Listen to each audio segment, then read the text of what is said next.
قسط کا آغاز سیحان اور ایلف کے جذباتی مکالمے سے ہوتا ہے۔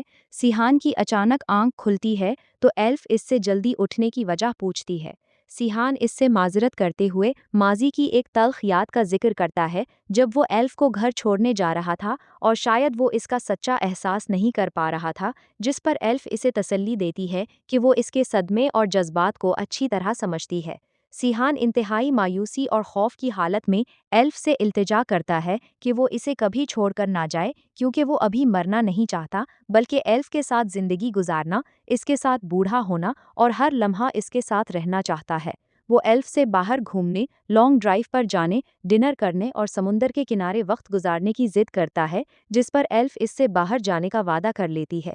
اس کے بعد سیحان اپنی چندا، اپنی دادی بزرگ خاتون کے پاس جاتا ہے اور ان سے دعاؤں کی درخواست کرتا ہے۔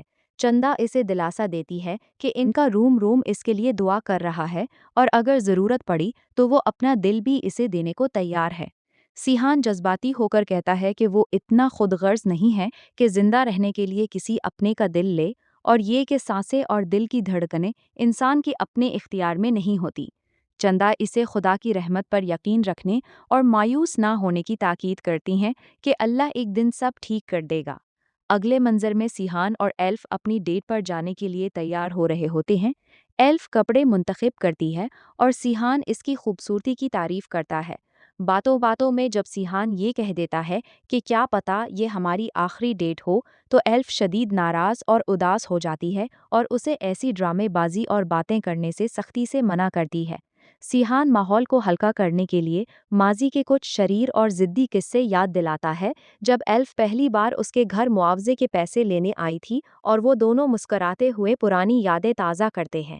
ڈیٹ کے دوران وہ ایک دوسرے کے ساتھ محبت کا اظہار کرتے ہیں اور ایلف بتاتی ہے کہ اسے زندگی میں سب سے زیادہ ڈر کسی اپنے کو کھونے کا لگتا ہے۔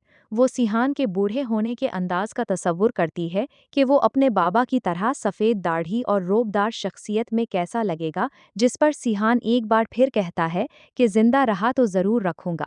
اسی دوران جب دونوں باہر بیٹھے ہوتے ہیں تو اچانک موسم یا ماحول کے اثر سے سیحان کے ہاتھ ٹھنڈے ہونے لگتے ہیں۔ ایلف فکرمند ہو کر اسے کچھ گرم پہننے کا کہتی ہے تاکہ اسے فلو نہ ہو جائے، لیکن سیحان چڑچڑا ہو کر جواب دیتا ہے کہ کیا بار بار اسے یہ یاد دلانا ضروری ہے کہ وہ بیمار ہے اور مرنے والا ہے۔ وہ شدید مایوسی کا اظہار کرتا ہے کہ اس نے ابھی تک زندگی میں نہ اپنے بابا کے لیے کچھ کیا، نہ ایلف کے لیے اور نہ ہی خود کے لیے۔ دوسری طرف سیحان کے والد غازی یوسف اپنے دفتر میں کسی قانونی یا کاروباری معاملے پر سخت ہدایات دے رہے ہوتے ہیں۔ جب ایلف وہاں کافی لے کر آتی ہے تو وہ غازی یوسف کی گفتگو سن کر ان سے سوال کرتی ہے کہ وہ اس دلدل اور سخت نظام کا حصہ کیوں بنے ہوئے ہیں اور کیا انہوں نے کبھی اپنا راستہ بدلنے کی کوشش نہیں کی۔ غازی یوسف جواب دیتے ہیں کہ یہ نظام ایک دلدل کی طرح ہے، جب کوئی اس میں دھس جائے تو یہ اسے مزید نیچے کھینچ لیتا ہے اور راستہ بدلنے کا موقع نہیں دیتا۔ ایلف ان سے التجا کرتی ہے کہ وہ لوگوں کے ڈیتھ سرٹیفکیٹ پر دستخط کرنا بند کر دیں، کیونکہ اسے لگتا ہے کہ یہی وہ اعمال ہیں جن کی وجہ سے سیحان ان سے دور ہو رہا ہے۔ وہ سوچے کہ جہاں وہ دنیا کے لوگوں کی زندگی اور موت کے فیصلے کر رہے ہیں، وہاں اپنے سگے بیٹے کی زندگی خریدنا ان کے لیے ناممکن ہو رہا ہے۔ سیحان گھر سے کسی کو بتائے بغیر اکیلے ڈرائیو کر کے ڈاکٹر سالار کے پاس ہسپتال پہنچ جاتا ہے۔ ڈاکٹر سالار اسے اکیلے ڈرائیو کرنے پر ٹوکتے ہیں، لیکن سیحان بتاتا ہے کہ صبح سے اس کے دل پر شدید بوجھ ہے، کندھے بھاری ہے اور سانس لینے میں شدید تکلیف ہو رہی ہے۔ وہ ڈاکٹر سے اصرار کرتا ہے کہ اسے صاف صاف بتایا جائے کہ اس کے پاس کتنا وقت باقی ہے، 1 سال، 6 مہینے یا 3 مہینے۔ ڈاکٹر سالار اسے بتاتے ہیں کہ اس کا دل بہت تیزی سے کام کرنا چھوڑ رہا ہے اور اس کا واحد حل صرف اور صرف ہارٹ ٹرانسپلانٹ ہے، ورنہ زندگی بچانا ناممکن ہو جائے گا۔